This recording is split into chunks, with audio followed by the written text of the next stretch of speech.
Bom dia, irmãos. Gostaria de convidar os irmãos a abrir em 1 Coríntios capítulo 11, versículo 23.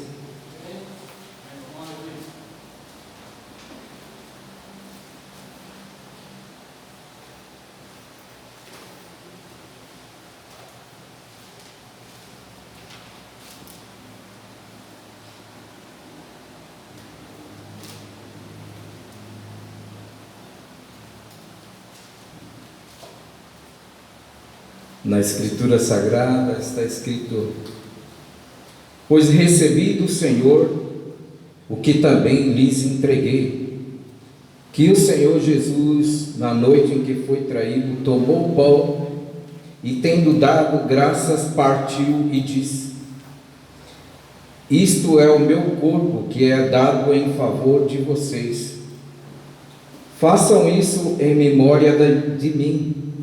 Da mesma forma, depois da ceia, ele tomou o cálice e disse: este cálice é a nova aliança no meu sangue. Façam isso sempre que beberem em memória de mim.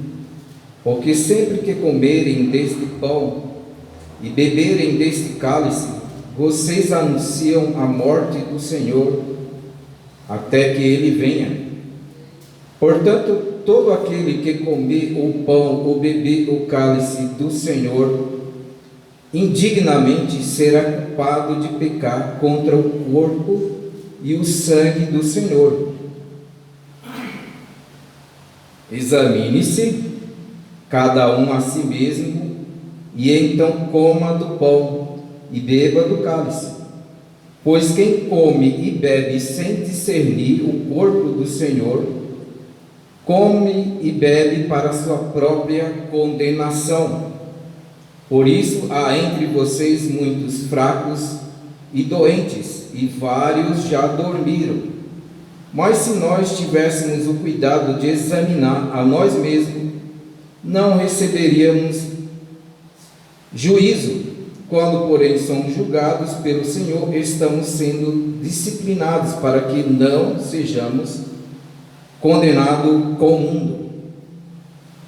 Irmãos, aqui, aproximadamente aqui uns 50 a 60 anos depois da crucificação, e a gente vê a preocupação do apóstolo Paulo e a visão dele de que algo estava errado na igreja.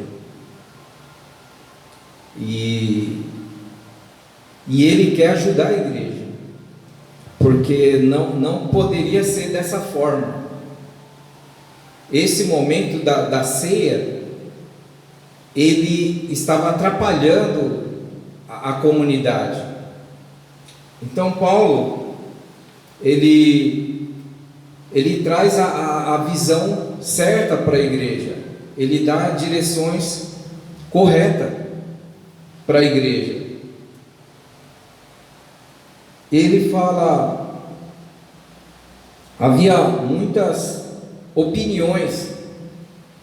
Imagina hoje se nós abríssemos aqui para que cada um falasse sobre a ceia.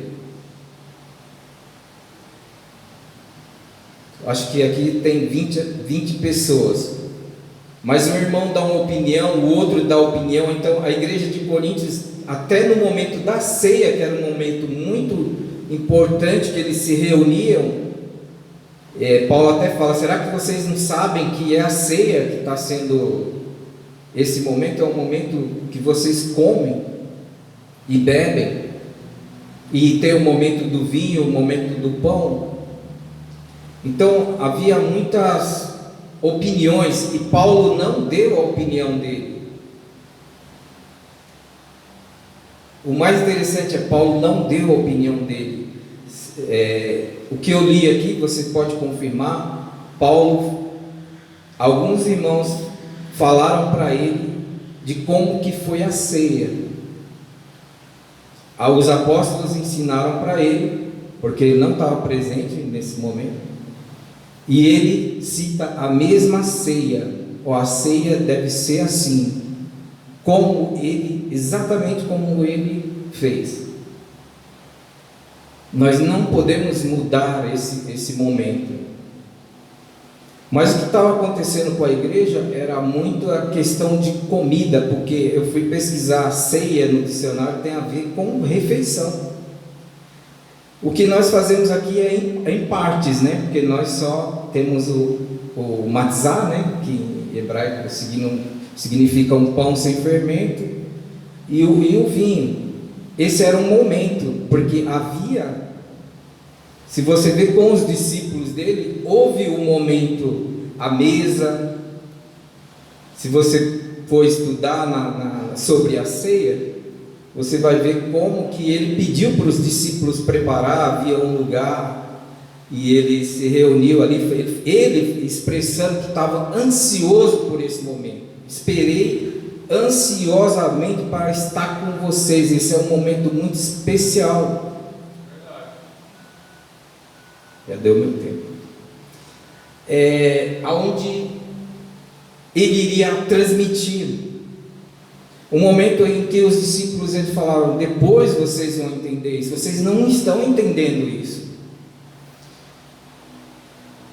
Ele fala uma coisa importante também para a igreja: examine-se cada um de vocês. Ele não fala examina o irmão. Isso em hebraico se chama-se lesh lehá. Significa olha para você mesmo, se examina, cai para dentro de você mesmo, vai para dentro de você e se examina. Não examina o irmão, examina você mesmo. E isso tem um grande poder, irmão. E o que eu peço para os irmãos, cada um de vocês se prepara, porque você vai ter amigos, você vai ter pessoas. O que eu estou querendo dizer é que Ele quer abençoar você para que você entenda sobre esse momento, para que você possa abençoar outras mesas, outras pessoas, outras famílias. E você tem toda a autoridade para fazer isso. Por quê? Porque no dia que você foi batizado, você recebeu o poder. Talvez até antes. Você recebeu esse poder, você recebeu o Espírito Santo. Então você tem esse poder dentro de você. Você pode ensinar. Você pode abençoar as mesas, as famílias. Às vezes, eu acredito que em Coríntios os irmãos estavam muito confusos, muito problema, cada um falar, não, o líder é responsável, o outro é responsável, e Paulo chama eles a fazer o lesh lehá, que o mesmo que Abraão fez. E quando ele fez isso, quando ele consertou a casa dele, o Criador falou: através de você, todas as famílias vão ser abençoadas. Então, irmãos, esse é a ceia, né? Não sei se vocês vão. Sim.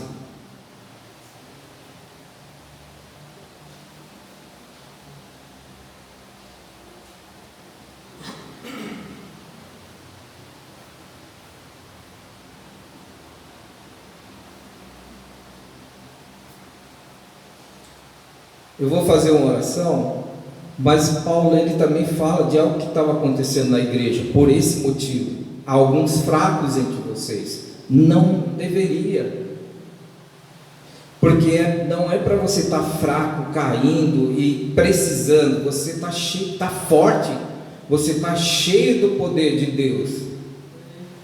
A igreja precisa se fortalecer. Então, assim, ele fala: há alguns doentes entre vocês. E aí ele fala de algo que cura. Esse momento tem o poder de cura. O momento da ceia, o momento de participar, esse momento de comunhão, um momento de muita unidade, de muita união. Um momento que não é só partir o pão, mas é um momento que você está unido, que você está muito próximo um do outro, onde a gente se perdoa, onde a gente se ajuda. E ele até, não vou ler antes, ele fala que as reuniões de vocês, Coríntios, estão fazendo muito mal. Imagina isso, chegou ao ponto de falar, seria melhor até que vocês não se reunissem.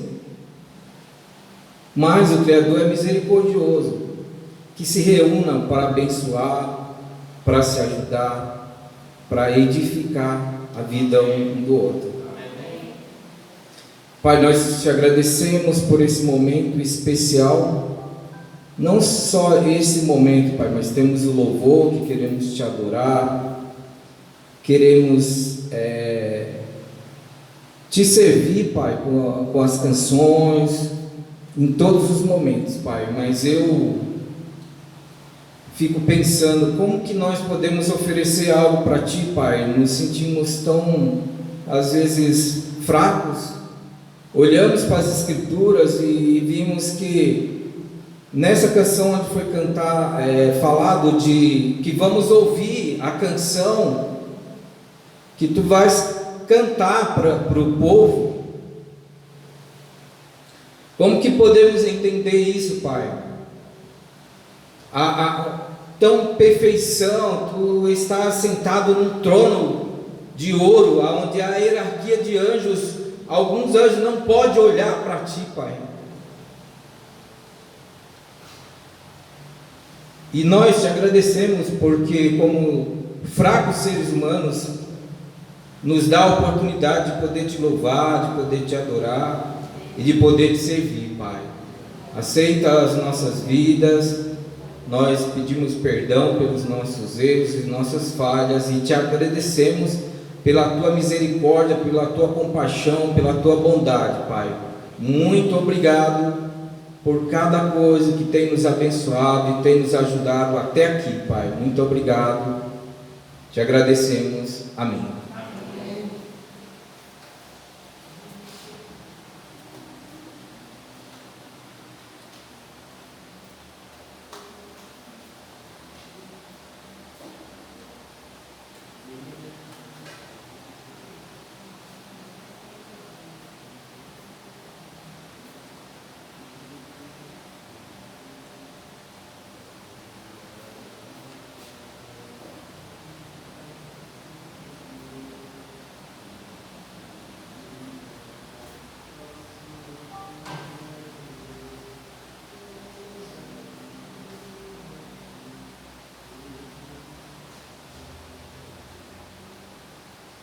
Podemos.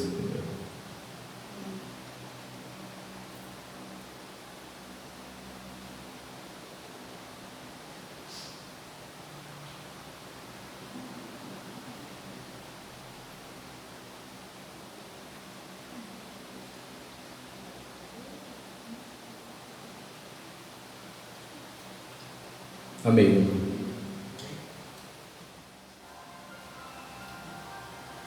Então, bom dia novamente a todos aqui, boa tarde para quem estiver online.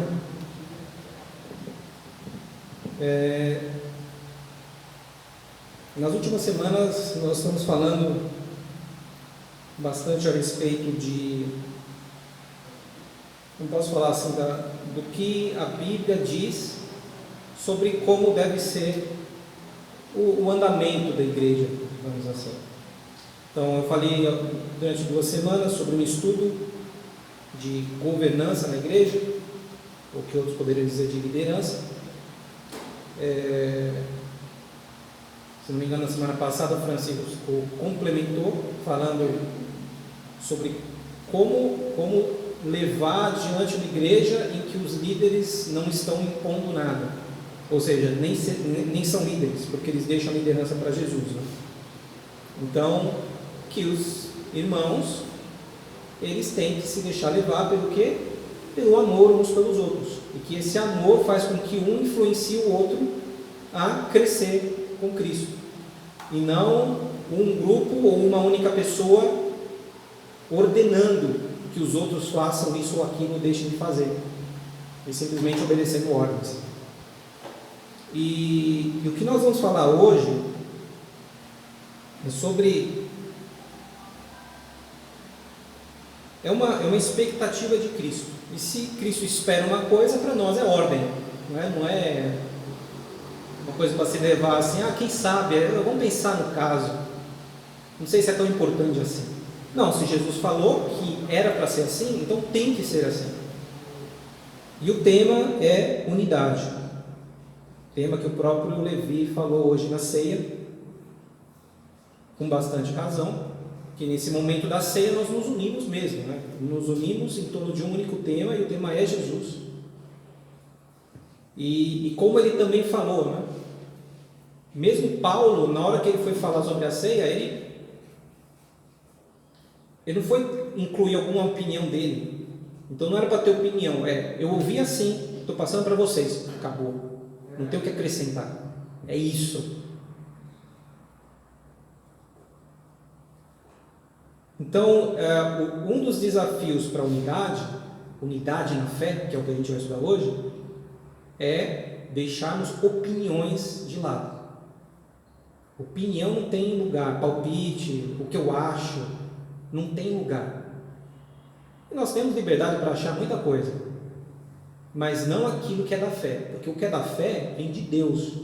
Então não tem espaço para eu colocar minha opinião e fazer do meu jeito. Eu lembro que o Francisco trouxe um vídeo aí falando sobre fé líquida, que é uma filosofia que fala sobre coisas que hoje o mundo ficou líquido, então cada um encaixa o que quer do jeito que quer, vão criando suas próprias religiões. Quer dizer, a minha única, só eu tenho essa religião, porque é a que eu criei com base no que eu penso do mundo, e aí cada pessoa faz a sua, né? E essa é uma tendência no mundo. E vai totalmente ao contrário do que Jesus ensinou, que é o que nós vamos ver hoje. Vamos começar com uma oração. Deus, te agradecemos pela oportunidade, primeiro, de estarmos juntos em Teu nome. Obrigado por ter nos trazido aqui. E como a Tua própria palavra fala, e como Jesus mesmo falou, nós cremos que foi o Senhor que nos escolheu e nos retirou do mundo para fazermos parte do Teu reino. E nós queremos continuar crendo nisso, que o Senhor nos chamou. E se o Senhor nos chamou, o Senhor realmente nos retirou do mundo, e nós não podemos mais fazer parte dele. Deus, por favor, nos ajuda a termos uma mente purificada, e que as nossas opiniões sejam deixadas de lado. Por favor, nos ajuda a viver em humilde submissão àquilo que Jesus ensinou e o que o Senhor também nos ensina. Por favor, nos ajuda a construir uma unidade, não unidade com base em alguém que nos ordena a fazer todos a mesma coisa, não por causa de um homem ou de um grupo de homens que vem ditar o que dizer, porque aí estaríamos traindo o Senhor. Por favor, nos ajuda a lutarmos por uma unidade, para que nós possamos pensar da mesma forma e ter as mesmas convicções, mas não porque algum homem nos deu, mas porque o Senhor nos deu. Por favor, nos ajuda a trabalhar por essa unidade, Deus, porque é uma ordem sua, e nós não temos o direito de contestar, e nem de dar desculpas. Eu oro por isso. Por favor, nos ajuda agora a nos aprofundar na Tua palavra, e realmente fortalecer nossas convicções sobre a necessidade de sermos unidos. Eu peço por isso em nome de Jesus. Amém. Amém.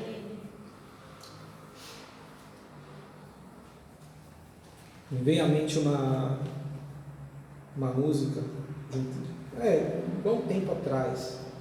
Vai dar até para entender o porquê, porque a letra fala... Okay.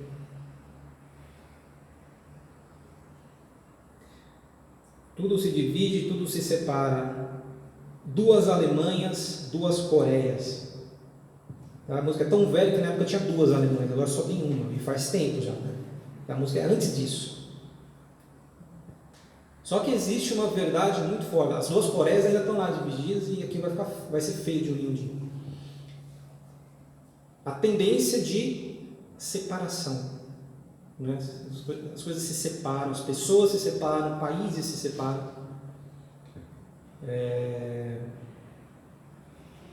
até pensando na fase que nós vivemos hoje, na situação de hoje, dia 29 de novembro de 2020.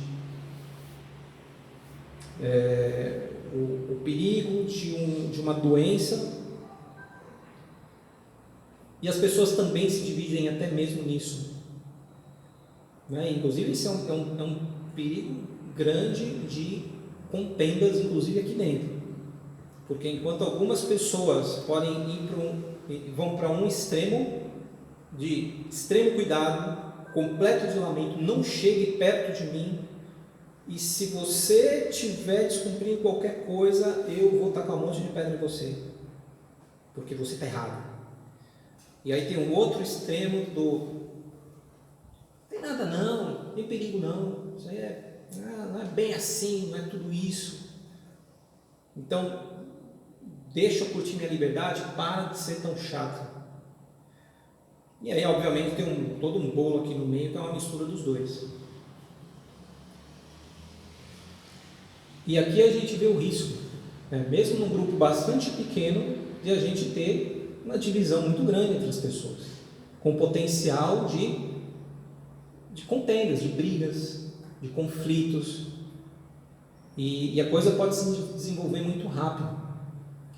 Então a gente vê que, e sem contar isso no restante do mundo todo, então existe essa dificuldade de que as pessoas rapidamente se colocam de um lado, de qualquer assunto, vão de um lado e os outros lá estão errados, e as pessoas vão se separando, e vão criando grupos, e se dividindo cada vez mais. E eu posso falar de um exemplo ao contrário, né? E agora falando sobre convivência na igreja. Como alguns sabem, né? Então, eu não gosto de falar muito disso, porque eu acho que existe ainda um conceito bastante errado que eu não gostaria de alimentar. Por outro lado, eu não posso negar a verdade da minha vida, né? Eu posso dizer que sim, um privilégio, embora possa ser um caminho para a perdição para alguns, mas eu considero que foi um privilégio a experiência que eu tive de poder ir para outros países.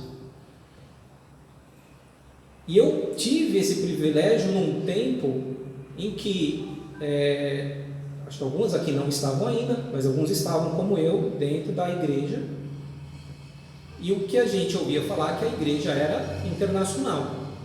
Tá bom. Saí do país. Saí, opa, você está indo para tal lugar, tem uma igreja lá. Já entramos em contato, está aqui, você fala com a pessoa tal, está lá tudo certinho. No dia seguinte, estava lá a pessoa, já batendo na porta, vamos conversar. E eu, inglês terrível, com dificuldade de entender a pessoa, vai fazer parte do treinamento paciência. Só que eu percebi naquele momento, conversando com as pessoas, né, apesar da dificuldade de compreender, mas o que eu ia conseguindo entender, eu ia percebendo, olha o que as pessoas estão falando, é a mesma coisa que eu escuto lá no Brasil. Que incrível! E depois eu tive o privilégio de ir para alguns outros países. Alguns, quer dizer, na verdade, só mais um, por questão de residência, de trabalho, mesma experiência. As pessoas falando sobre as mesmas convicções e em alguns, não muitos, né, mas em alguns países que eu tive a chance de visitar, realmente a passeio, que lá tudo era muito perto, então você saía do país, a mesma coisa que você ir para a praia aqui de São Paulo, para o litoral, praticamente você já está em outro país, é muito fácil sair de lá. E aí você vai lá, opa, mais cristãos com as mesmas convicções. E aquilo me fazia realmente fortalecer essa convicção do que nós vamos falar hoje aqui, que é a unidade na fé. As pessoas, apesar de fazer parte de povos diferentes, e você percebia que a pessoa tinha comportamentos diferentes, elas não eram brasileiras, percebia que existia um comportamento diferente, mas o que as pessoas praticavam e aquilo que elas compreendiam da Bíblia era só trocar a língua e saía tudo igual. Agora nós vamos para frente, chegamos em 2020. Aí a gente analisa a situação daquela época, virada do século, 20 anos depois. Honestamente, uma parte daquilo era humano e a outra parte era de Deus. Como assim? Uma parte era de Deus, porque as convicções estavam na Bíblia. E o que está na Bíblia, e a gente acreditava naquela época, não mudou. Continua sendo a mesma coisa hoje. A gente não pode tirar, porque são as mesmas convicções, não tem o que dizer. A parte que era humana era porque algumas coisas eram sim impostas, alguns comportamentos, digamos assim, eram impostos, então não era aceito que alguém pensasse diferente ou acreditasse diferente, e você tinha que se comportar da mesma forma. Então existia uma parcela que era de Deus, uma parte que era humana.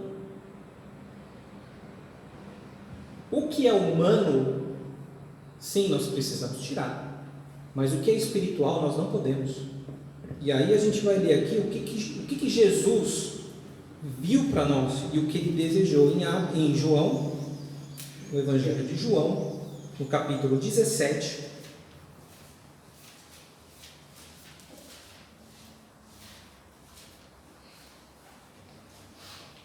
Aqui Jesus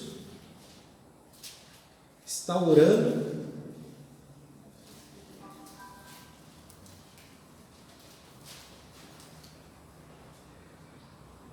Jesus está fazendo uma oração antes de ser preso e crucificado. Quer dizer, basicamente, aqui pela narração do Evangelho de João, Jesus terminou de orar e já estava indo sendo encaminhado para ser preso. Encaminhado para ser preso no sentido de que ia acontecer em breve, não que já tinha guarda com ele. Mas o negócio já estava bem encaminhado, em poucos instantes Jesus já seria preso e condenado. Mas em João capítulo 17, a gente vai ler só um trecho, tem mais, mas aqui em João 17, no versículo 20, no trecho anterior, Jesus está orando pelos apóstolos, pedindo que Deus guardasse os apóstolos. E a partir do versículo 20, Jesus fala: minha oração não é apenas por eles, pelos apóstolos. Rogo também por aqueles que crerão em mim, por meio da mensagem deles, para que todos sejam um, Pai, como tu estás em mim e eu em ti, que eles também estejam em nós, para que o mundo creia que tu me enviaste. Dei-lhes a glória que me deste, para que eles sejam um, assim como nós somos um, eu neles e tu em mim, que eles sejam levados à plena unidade, para que o mundo saiba que tu me enviaste e os amaste como igualmente me amaste. E aí ele continua. Tá? E a gente vai se concentrar aqui nesses versículos, principalmente aqui no 23, porque ele fala para que todos estejam unidos, e ele fala sobre essa união com o Pai e com Ele. Então ele fala: nós somos um, né? Jesus e Deus, nós somos um. Então que eles também sejam um conosco, eles que sejam um comigo, e aí por tabela com o Senhor também, e todos nós seremos um, unidos. E no versículo 23 ele fala que sejam levados à plena unidade. Amém. Plena unidade. Plena, completa unidade. Então, unidade é ser uma coisa só. E é aqui que é bastante fácil. Bom, é difícil colocar essas palavras na boca de qualquer pessoa, mas o que dá a entender pela prática do mundo é que as pessoas ignoraram essas palavras de Jesus aqui, nas igrejas, e elas olham para as pessoas, para os homens, e dizem: mas está vendo aqui são as pessoas, olha aqui, um pensa de um jeito, o outro pensa de outro, cada um tem que ter o direito de pensar diferente e tal, então se eles não se bicam, Tudo bem, fica um em paz lá, o outro lá. Tá todo mundo separadinho. E aí tá tudo em paz, porque aí não tem confusão. Cada um fica na sua, separadinho. Cada um pensando um pouco diferente. Porque essa coisa de plena unidade, Jesus orou por isso daí, mas veja bem, a prática não dá, né? Você está vendo como são as pessoas. Bom, tem outras religiões no mundo. Então, se essa daqui é difícil, a gente pode escolher outra, não tem problema. Mas se nós acreditamos que Jesus é o Senhor e tem autoridade absoluta, e se ele falou, ele orou para Deus, que eles sejam um e que tenham plena unidade, se ele orou, é ordem para nós, ordem. E por mais impossível que pareça, a gente não pode aceitar nenhum tipo de desculpa, nenhuma, não pode, entendeu? E se a gente olha para o mundo, isso parece um completo absurdo. Algumas pessoas, com certa razão, vão dizer: Rubens, para com isso daí, não dá, é polêmico demais, você não vai criar nenhum tipo de revolução nesse mundo, para com isso. Vamos tentar interpretar essa passagem para tirar alguma outra coisa daí, porque não dá. Só que eu não consigo, sinceramente, eu não consigo ler essa escritura e dizer: não, Jesus quis dizer outra coisa e não tem nada a ver. Não consigo.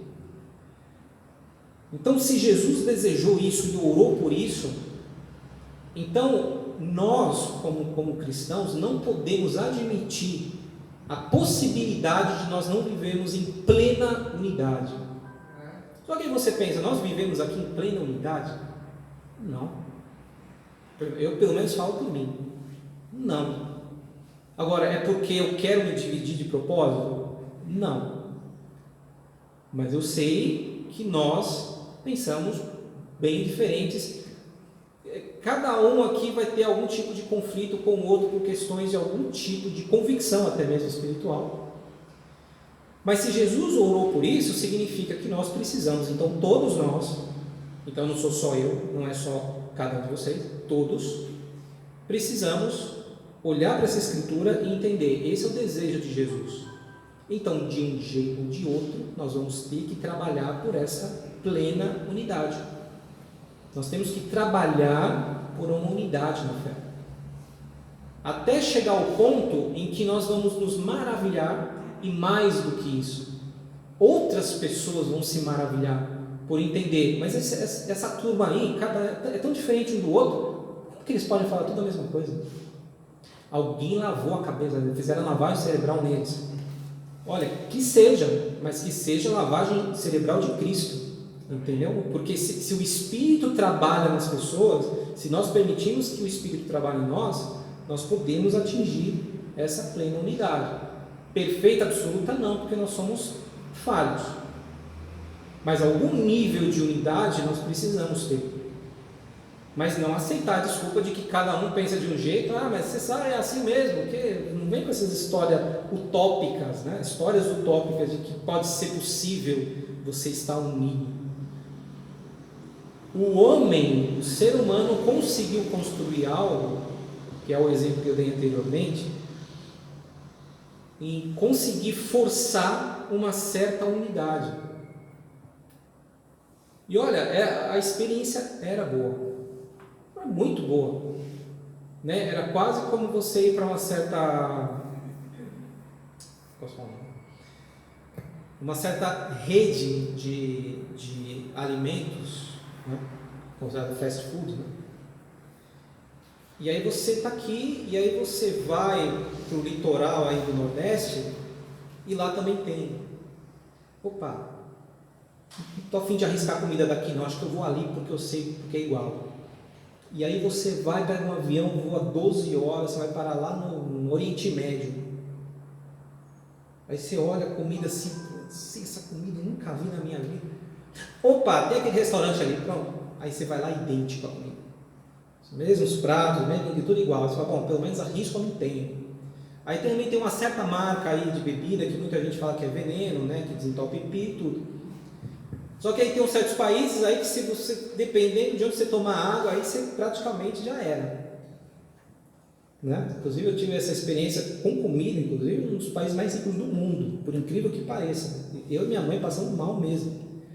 Aí eu pensei, se eu tivesse ido para essa rede de restaurante aí, tivesse comido lá mesmo, que dizem que é um lixo, mas pelo menos eu não teria passado mal, né?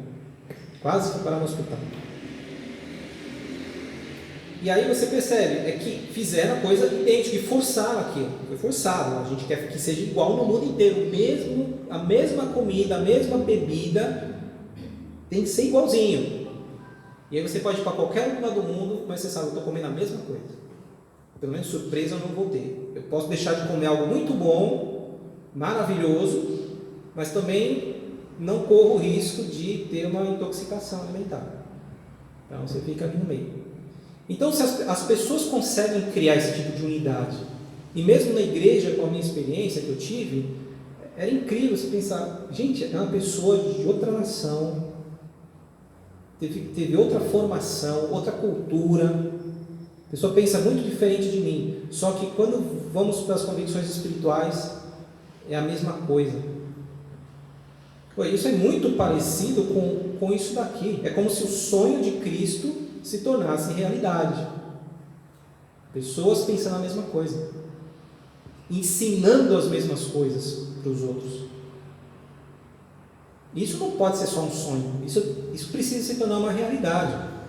Mas para que seja realidade, uma realidade que não é forçada por alguém, chega um líder aqui, ou mesmo que seja eu agora, fala, tem que ser assim, ponto final, significa que todos nós vamos ter que nos abrir para permitir que Deus trabalhe nas nossas convicções e que Deus nos traga para essa unidade. Ou seja, todos nós precisamos ceder de alguma forma. Vamos continuar aqui em Atos, um pouquinho depois, em Atos capítulo 4. Não é só uma escritura, e nem duas, e nem três que falam sobre a questão da união e da unidade.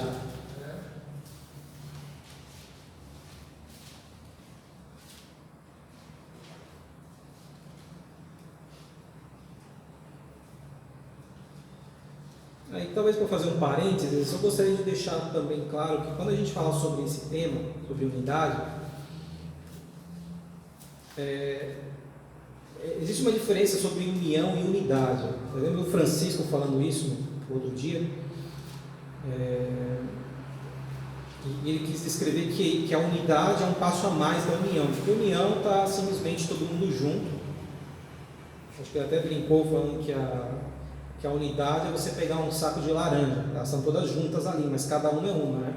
E depois que você faz um suco, acabou, é uma coisa só, as laranjas estão todas lá, mas não é mais laranja, perderam a identidade de certa forma e virou uma coisa só, estão todas lá dentro, no suco. É uma maneira de ver, e talvez seja bem correta. Claro que a gente não vai virar suco aqui, mas união não é a mesma coisa que unidade. Nós podemos viver em união, nos reunindo, estando juntos, sendo amigos uns dos outros, só que não necessariamente pensamos igual. Não é o mesmo nível. E quando a gente fala sobre unidade, eu estou deixando a questão da união de lado por enquanto. União é estarmos juntos, participarmos de atividades, ou estarmos nas casas uns dos outros. União, estamos amando uns aos outros. Agora, o que a gente está falando aqui é sobre unidade, sobre estarmos unidos em pensamento e em coração. E aqui no capítulo 4 de Atos, versículo 32, ele está descrevendo o que os primeiros cristãos faziam. E aqui é questão de dias, talvez meses. A primeira igreja, todos os primeiros cristãos foram batizados. E aqui no 32 fala: da multidão dos que creram, uma era a mente e o coração. Ninguém considerava unicamente sua coisa alguma que possuísse, mas compartilhavam tudo que tinham. E aí continua: né, falando sobre a questão de que eles traziam os bens, vendiam, traziam dinheiro, dividiam e aí ninguém tinha necessidade. O primeiro versículo já diz tudo, né, que uma era a mente e o coração. E aqui fala que era uma multidão. Então não era um grupo de 15, 20 pessoas, 30. Era coisa de 500, 1.000, 2.000, 5.000 pessoas. 10.000. E mesmo num grupo tão grande, uma era a mente e um coração. Porque esse era o desejo de Jesus Cristo. E como o Espírito guiava essas pessoas, e elas iam na fonte, elas iam lá ouvir o que os apóstolos estão falando. O que nós esperávamos lá do Messias, que as Escrituras estavam falando, e agora nós cremos que foi Jesus. Jesus foi esse Messias. Então o que significa agora? Vamos pegar tudo que a gente cria antes e agora vamos entender que Jesus é esse Messias. E que agora a gente consegue entender. E agora tem o Espírito nos guiando para agir. Então eles se reuniram. Mas não só se reuniram unidos, mas se tornaram uma só mente e um só coração. Um pouco mais para frente, em Efésios,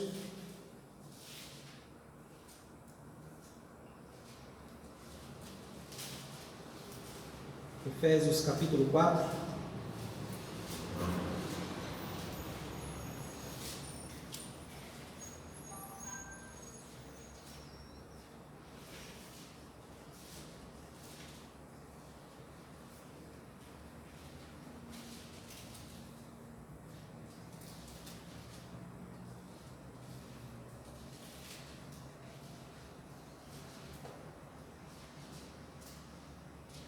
Eu ia ler um trecho, mas a gente pode ler o trecho anterior também, porque tem a ver. Então, Efésios capítulo 4, a partir do versículo 1, a carta de Paulo para os Efésios.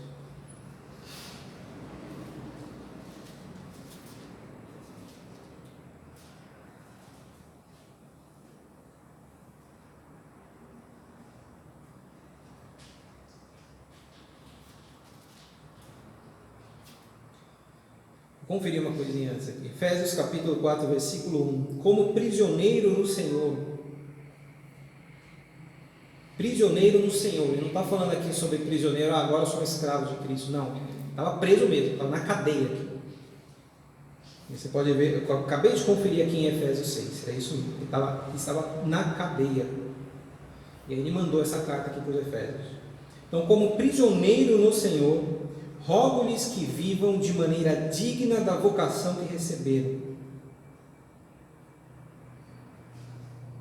Então a nossa vida tem que ser digna do chamado de Deus. Sejam completamente humildes e dóceis, e sejam pacientes, suportando uns aos outros com amor. Difícil, hein? Façam todo o esforço para conservar a unidade do Espírito pelo vínculo da paz. Essa palavra aqui também é importante, a paz. Há um só corpo e um só Espírito, assim como a esperança para a qual vocês foram chamados é uma só. Há um só Senhor, uma só fé, um só batismo, um só Deus e Pai de todos, que é sobre todos, por meio de todos e em todos. E a cada um de nós foi concedida a graça, conforme a medida repartida por Cristo. Por isso é que foi dito, quando ele subiu em triunfo às alturas, levou cativos muitos prisioneiros e deu dons aos homens. Que é um salmo. E no versículo 9. O que significa ele subiu? Senão que também havia descido às profundezas da terra. Aquele que desceu é o mesmo que subiu acima de todos os céus, a fim de encher todas as coisas. E ele designou alguns para apóstolos, outros para profetas, outros para evangelistas e outros para pastores e mestres, com o fim de preparar os santos para a obra do ministério, para que o corpo de Cristo seja edificado. Então, nesse trecho aqui, nesses últimos 3, 4 versículos, ele está falando que Jesus subiu ao céu, e ele está falando que ele também teve que descer, porque ele preencheu todas as coisas, e que ele deu dons aos homens. Então, deu dons para que cada um pudesse servir ao ministério. Então, alguns chamados como apóstolos, alguns chamados como profetas, evangelistas, pastores, mestres, e várias outras coisas também. E o objetivo é preparar os santos para a obra do ministério, para que o corpo de Cristo seja edificado até que todos alcancemos a unidade da fé e do conhecimento do Filho de Deus. A unidade da fé e do conhecimento do Filho de Deus. E cheguemos à maturidade, atingindo a medida da plenitude de Cristo. O propósito dessa unidade, para que a gente tem que estar unido e ter unidade no que nós acreditamos? Versículo 14, o propósito é que não sejamos mais como crianças, levados de um lado para outro pelas ondas, nem jogados para cá e para lá por todo o vento de doutrina, e pela astúcia e esperteza de homens que induzem ao erro.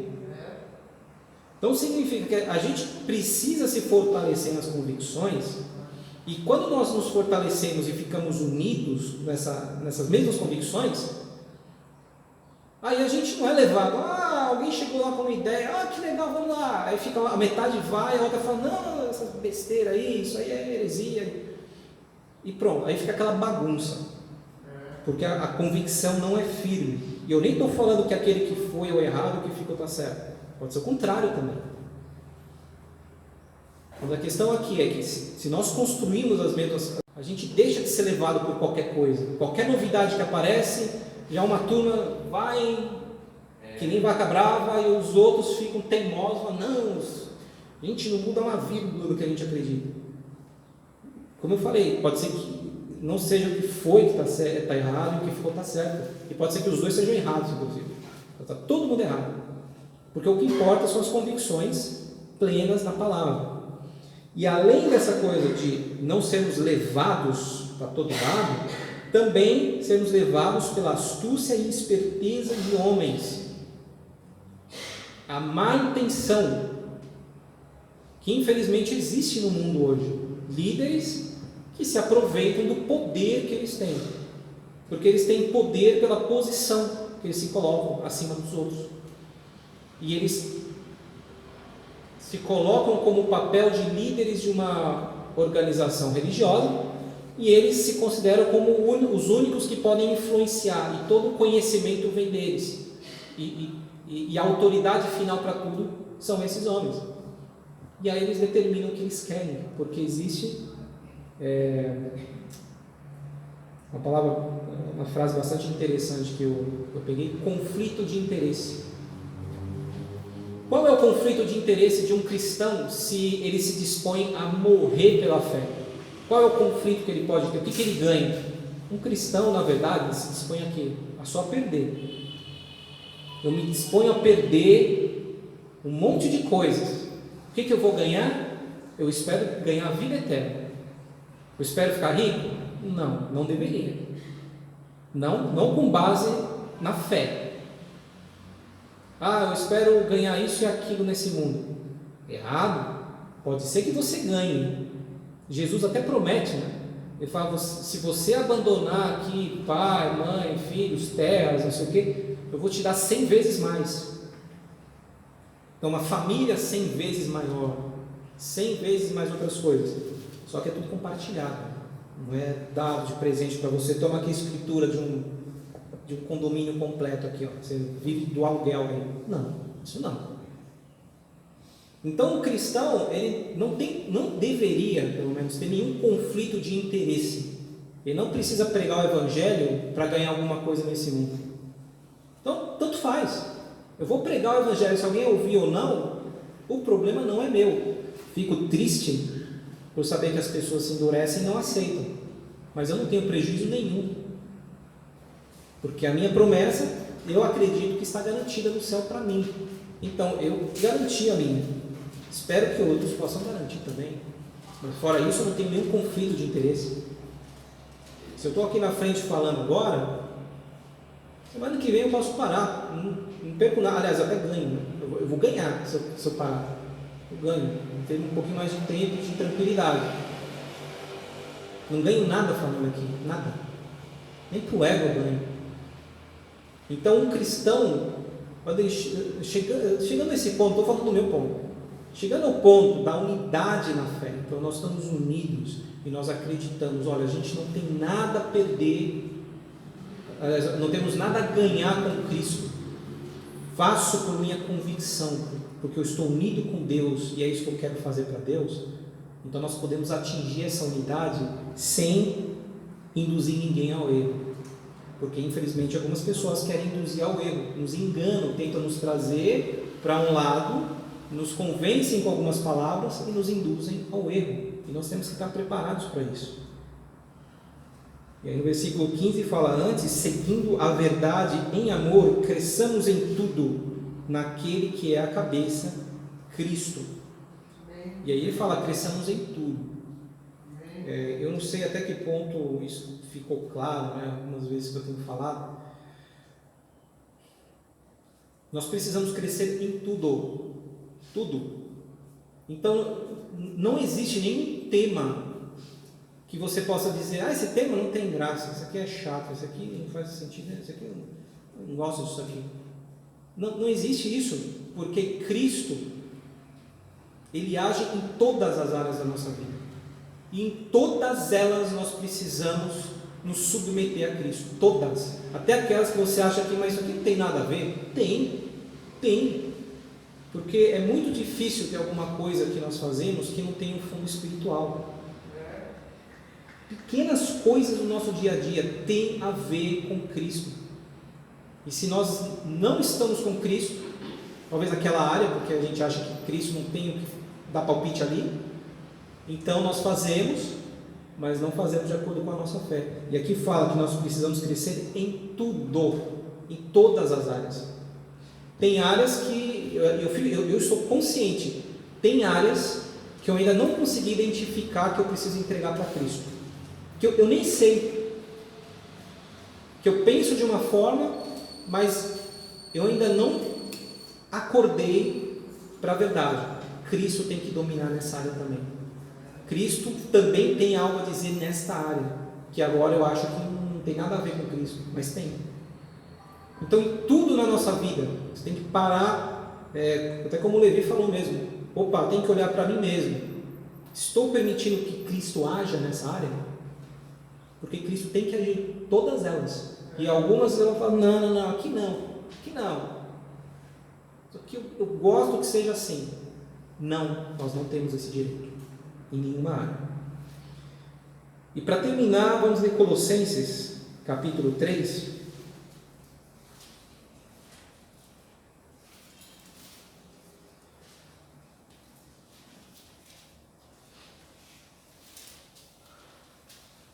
Bom, a unidade na fé, como a gente pode ver,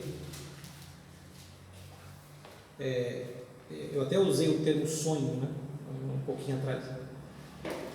Algumas pessoas podem enxergar a oração de Jesus como um sonho. Jesus estava sonhando que poderia ser, quem sabe, assim. Inclusive ele estava orando para Deus, né? Porque talvez ele nem acredite que seja possível, mas ele ora: quem sabe, Deus, Senhor, consiga fazer, né, no mundo perfeito e lindo, que eles sejam unidos. Não, nós não podemos enxergar isso como um sonho que Jesus, um delírio. Jesus estava delirando ali à beira da morte e começou a pensar em coisas loucas. Não, é um desejo de Jesus, é um desejo de Deus. Então é mandamento para nós. Então nós temos que estar unidos. Só que, obviamente, nós não estamos ainda numa unidade na fé. Então significa que nós vamos ter que trabalhar nisso. Simples assim. Bonito falar, né? Facinho. Está feito já. Não. Sinceramente, não vou perguntar isso para você. Você tem que responder sozinho por si mesmo. Eu também preciso responder por mim mesmo. Mas o que você está preparado a ceder? O que você está preparado? Aliás, você está preparado para ceder nas suas convicções? E se permitir mudar a maneira de pensar? E falar: olha, hoje eu penso assim, mas eu vou ter que mudar o que eu estou pensando. Vou ter que pensar de outro jeito. Eu acho que até em casa, às vezes, eu já usei esse termo. Eu falei, Jesus amarrou meus braços, porque se fosse por mim... Literalmente eu falo assim, porque eu falo, o Rubens faria isso, mas eu estou amarrado porque Jesus não me deixa. Porque se fosse para eu falar ou fazer tal coisa, eu teria que abandonar minha fé. Eu não posso. Então, por mais que eu quisesse, eu fico, mas eu não posso. Aí eu falo, Jesus amarrou meus braços. Não posso me mexer. Eu estou amarrado por Jesus Cristo. Não tenho como fazer isso. E obviamente o passo seguinte é o quê? Que nem venha isso no coração. Esse é o correto. Que nem venha no coração. Mas vamos com calma por partes. Né? Vamos primeiro ser obedientes a Cristo e lutar para que Cristo nos mude por dentro, para não só termos a convicção de que está errado, mas para irmos purificando o nosso coração. E isso saia também. Né? Mas é um trabalho de vida inteira. Então, tem essa convicção, e é isso que nós vamos ler aqui em Colossenses, sobre a mudança interna dentro do nosso coração. Colossenses 3: portanto, já que vocês ressuscitaram com Cristo, procurem as coisas que são do alto, onde Cristo está assentado à direita de Deus. Mantenham o pensamento nas coisas do alto, e não nas coisas terrenas, pois vocês morreram, e agora sua vida está escondida com Cristo em Deus. Quando Cristo, que é a sua vida, for manifestado, então vocês também serão manifestados com Ele em glória. Tem mais. Então ele está falando, pense nas coisas do alto. A vida de vocês morreram, vocês já estão mortos. E a vida de vocês está escondidas com Cristo. Versículo 5: assim façam morrer tudo que pertence à natureza terrena de vocês: imoralidade sexual, impureza, paixão, desejos maus e a ganância, que é a idolatria. É por causa dessas coisas que vem a ira de Deus sobre os que vivem na desobediência, as quais vocês praticaram no passado, quando costumavam viver nelas. Mas agora abandonem todas estas coisas: ira, indignação, maldade, maledicência e linguagem indecente no falar. Não mintam uns aos outros, visto que vocês já se despiram do velho homem com suas práticas e se revestiram do novo, o qual está sendo renovado em conhecimento à imagem do seu Criador. Então aqui está falando, nesses últimos versículos 5 para cá, está falando sobre o que? Fazer morrer tudo que pertence à natureza terrena de vocês. Então o que faz parte da natureza humana tem que morrer. E é duro de morrer. Mas é briga mesmo, tem que dar paulada, até ele perder a consciência. E aí você tem que ficar espreito esperando, porque ele vai acordar, você tem que dar mais paulada em cima da natureza humana. E é assim a guerra que nós vivemos. Temos que lutar literalmente contra a nossa natureza humana. Precisamos alimentar o espírito, precisamos nos encher das coisas que são do alto, para conseguir vencer essa batalha contra nós mesmos, a nossa natureza que está dentro de nós. E com isso, nós podemos ir nos alimentando de Cristo para conseguir chegar nessa unidade na fé. Se nós alimentamos a natureza humana, o que vai aparecer? Vai aparecer briga, vai aparecer divisão, desentendimento, desunião, conflito de interesse, vai aparecer de tudo que não presta. Então, essa escritura, ela fala claramente qual é o caminho para chegarmos a essa unidade, porque ela é uma consequência. Nós vamos pensar a mesma coisa se nós estamos unidos no mesmo Cristo, que é um só. Mas para chegar lá, temos que vencer essa briga contra nós mesmos. Versículo 11: nessa nova vida já não há diferença entre grego e judeu, circunciso e incircunciso, bárbaro e cita, escravo e livre, mas Cristo é tudo e está em todos.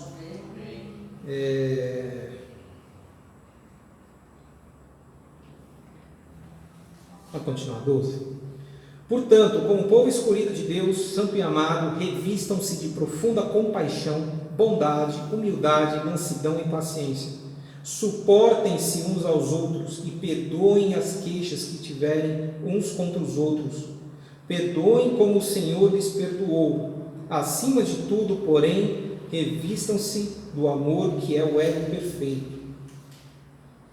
Não tem muito o que falar aqui, né? Todas as coisas boas, perdão, não tem mais o que colocar aqui.